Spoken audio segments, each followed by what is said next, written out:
Salut, c'est Vaste Connaissance, bienvenue sur ma nouvelle chaîne YouTube. J'espère que vous allez tous bien. Ma chaîne portera sur des sujets qui sont liés au savoir et à la connaissance. Sur cette chaîne, il y aura de la symbolique, de l'histoire, de la géographie, de la physique et bien d'autres choses encore. Donc aujourd'hui, j'ai concocté une vidéo de symbolique sur les différentes croix que l'on peut retrouver dans le monde. La croix latine est une croix qui représente la mort, celle du prophète chrétien Jésus-Christ sur la croix. Elle est aujourd'hui le principal symbole de la religion chrétienne.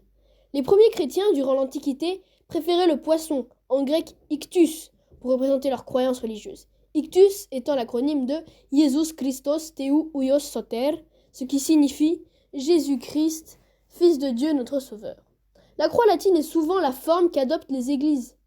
Le transept correspond à la branche la plus courte et la nef à la branche la plus longue.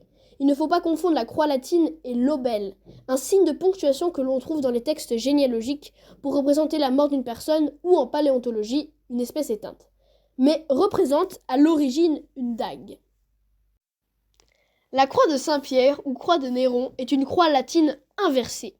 Elle est traditionnellement utilisée comme symbole chrétien. Elle représente la croix érigée lors de la crucifixion de Saint-Pierre, apôtre et premier pape de l'Église catholique. En effet, Saint-Pierre fut crucifié la tête en bas selon sa propre volonté, car il jugeait indigne que d'être crucifié de la même manière que Jésus. En symbolique, on dit donc que la croix de Saint-Pierre est un symbole d'humilité. La croix de Saint-Pierre fut reprise par des groupes antichrétiens.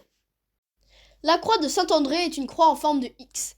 Elle fut utilisée pour le supplice de l'apôtre Saint-André.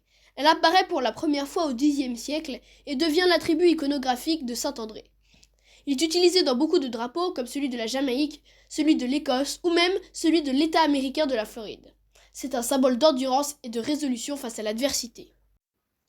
La croix de Lorraine, ou croix patriarcale, est une croix répandue depuis le XIe siècle au retour des croisades. Elle est aussi associée au duché d'Anjou et au royaume de Hongrie. Elle est actuellement connue surtout pour être la croix de la résistance française. La croix papale, elle, possède une barre en plus.